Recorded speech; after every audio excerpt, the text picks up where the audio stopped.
കൊച്ചിയിലെ ലഹരി മാഫിയക്കെതിരെ നടപടി കടുപ്പിച്ച് സിറ്റി പോലീസ്. ഓപ്പറേഷൻ തൂഫാൻ പ്രഖ്യാപനം മുതൽ കൊച്ചി നഗരത്തിൽ ഇതുവരെ പിടികൂടിയത് 40 കിലോ കഞ്ചാവാണ്. 621 കേസുകളിലായി 671 പേർ അറസ്റ്റിലായിട്ടുണ്ട്. ജിജീഷ് കരുണാകരനാണ് വിവരങ്ങൾ നൽകുക.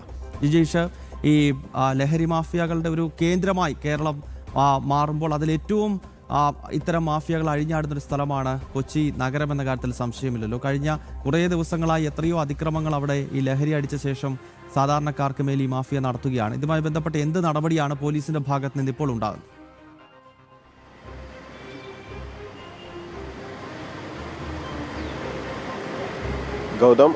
ഗൗതം പറഞ്ഞതുപോലെ കൊച്ചി ലഹരി മാഫിയയുടെ ഒരു പ്രധാനപ്പെട്ട കേന്ദ്രമാണ്. കഴിഞ്ഞ 4-5 വർഷത്തെ കണക്കുകൾ മാത്രം എടുത്താൽ നിരന്തരമായ ലഹരി കേസുകൾ ഇത്തരത്തിൽ രജിസ്റ്റർ ചെയ്യുന്നുണ്ട്.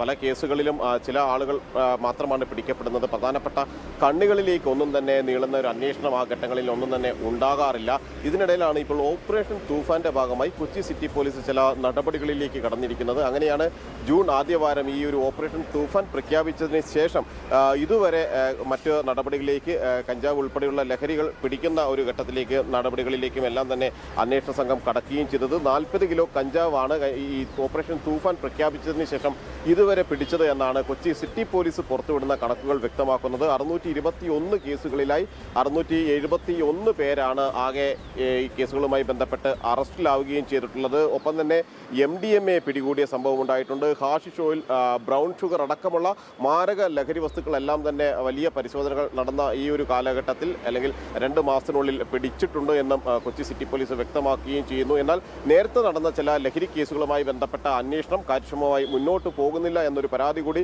ഇതേ ഘട്ടത്തിൽ തന്നെയുണ്ട്. അതിലെല്ലാം മുഖ്യ കണ്ണികളായി പ്രവർത്തിച്ച പ്രത്യേകിച്ച് ബംഗളൂരു അടക്കമുള്ള ചെന്നൈ അടക്കമുള്ള നഗരങ്ങളിൽ ഈ ലഹരി ഇടപാടുകൾക്കെല്ലാം തന്നെ ചുക്കാൻ പിടിച്ച ആളുകളുണ്ട്. ആ ചുക്കാൻ പിടിച്ച ആളുകളിലേക്ക്, അങ്ങനെയുള്ള മലയാളി കണ്ണികളിലേക്ക് ഒന്നും തന്നെ അന്വേഷണം എത്തിയിട്ടില്ല. ഇതിനിടയിലും ഈ പിടിക്കപ്പെട്ട ലഹരികളുടെ എണ്ണം, വസ്തുക്കളുടെ എണ്ണം ഇത്രയാണ് എങ്കിൽ പിടിക്കപ്പെടാതെ പോകുന്ന കള്ളക്കടത്തുകൾ, ലഹരിക്കടത്തുകൾ വലിയ തോതിലുണ്ട് എന്ന് തന്നെയാണ് സമീപകാല കണക്കുകളെല്ലാം തന്നെ വ്യക്തമാക്കുന്നത്. പ്രത്യേകിച്ച് അയൽ സംസ്ഥാനങ്ങളിൽ നിന്ന് തീവണ്ടി മാർഗം ലഹരി എത്തിക്കുകയും പോലീസ് പരിശോധനകൾ റെയിൽവേ സ്റ്റേഷനുകളിൽ റെയിൽവേ പ്രൊട്ടക്ഷൻ ഫോഴ്സിന്റെയും പോലീസിന്റെയും എല്ലാം തന്നെ പരിശോധനകൾ ശക്തമാണ് എന്നതുകൊണ്ട് തന്നെ അവിടെ എത്തുന്നതിന് മുമ്പ് ലഹരി വസ്തുക്കൾ മറ്റൊരു സ്ഥലത്തേക്ക് വലിച്ചെറിയുകയും എല്ലാമാണ് ചെയ്തിരുന്നത്. അങ്ങനെ വ്യക്തമാണ്. എന്തായാലും ലഹരി മാഫിയക്കെതിരെ ഇപ്പോൾ നടപടി കടുപ്പിക്കാൻ ഒരുങ്ങുകയാണ് പോലീസ് എന്ന് വേണം മനസ്സിലാക്കാൻ.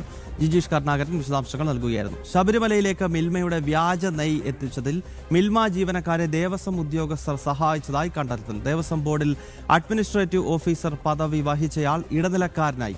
ദേവസ്വം വിജിലൻസിന്റെ പ്രാഥമിക റിപ്പോർട്ടിലാണ് ക്രമക്കേട് അക്കമിട്ട് നിരത്തുന്നത്. KB ശ്യാമപ്രസാദ് ഉണ്ട് വിവരങ്ങൾ നൽകാൻ. ശ്യാമി, മിൽമ ഉദ്യോഗസ്ഥർക്ക് അല്ലെങ്കിൽ ഈ കാര്യങ്ങളിൽ ദേവസ്വം ബോർഡിന്റെ ഉദ്യോഗസ്ഥനെ ഏത് രീതിയിൽ വരെ സഹായിച്ചു എന്നാണ് ഇപ്പോൾ വിജിലൻസിന്റെ പ്രാഥമിക റിപ്പോർട്ട് ചൂണ്ടിക്കാണിക്കുന്നത്?